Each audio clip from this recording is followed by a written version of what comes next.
بسم اللہ الرحمن الرحیم۔ پیارے دیکھنے اور سننے والوں کو میری طرف سے السلام علیکم۔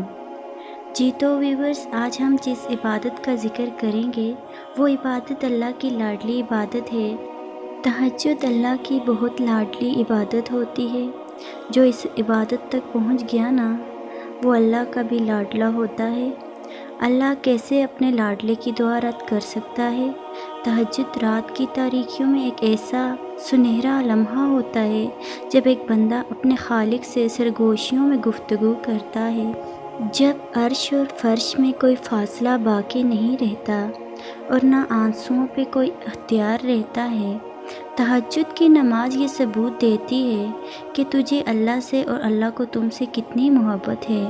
وہ رب جسے اپنی محبت سے نوازنا چاہتا ہے اسے تہجد تک لے جاتا ہے۔ وہ رب جسے اپنے قریب کرنا چاہتا ہے اسے تہجد تک لے جاتا ہے۔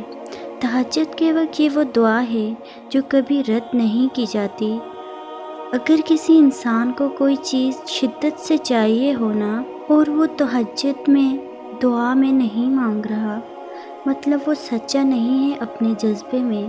اگر آپ چاہتے ہیں کہ آپ کا دل بڑا ہو، آپ کے دل میں رچنس ہو، تو فارغ کریں اپنے آپ کو، ٹائم نکالیں اپنے رب کے لیے اور پھر دیکھیں آپ کے مسئلے کیسے حل ہوں گے۔ کبھی کبھی ایسا ہوتا ہے نا، ہم دعا مانگ رہے ہوتے ہیں اور ہمیں لگتا ہے کہ وہ پوری نہیں ہو رہی۔ ایسا نہیں ہے۔ پتہ کیا، ہم اپنے لیے بہتر مانگ رہے ہوتے ہیں اور اللہ پاک ہمیں بہترین سے نوازتا ہے۔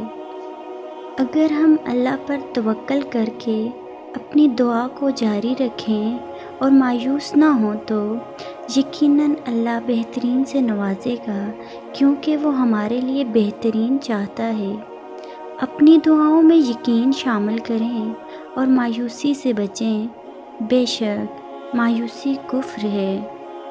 ایک ماں اپنے بچے کے لیے ہمیشہ بہترین کی تلاش میں ہوتی ہے، تو ذرا سوچئے، اللہ سبحانہ و تعالیٰ تو اپنے بندے سے 70 ماؤں سے بھی زیادہ محبت کرتا ہے، بھلا وہ اپنے بندے کے لیے کیسے کچھ غلط چاہتا ہوگا۔ اور اللہ پاک تہجد کی دعا کبھی رد نہیں کرتا، بس صحیح وقت کا انتظار کریں، وہ دے گا اور ضرور دے گا۔ پتہ ہے کیا، اللہ پاک جب تمہیں اپنی رحمت سے نوازنا چاہتا ہے تو وہ تمہیں تہجد کی توفیق دیتا ہے۔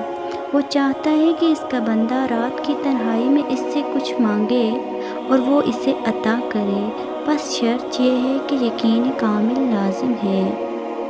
پیارے بہنوں بھائیوں، اللہ کو اپنا دوست بنا لو، اپنے دکھ سکھ اس سے بانٹو، بے شک وہ سب جانتا ہے اور وہ ہماری پریشانیوں اور تکلیفوں کو آسانیوں میں بدلنے والا ہے۔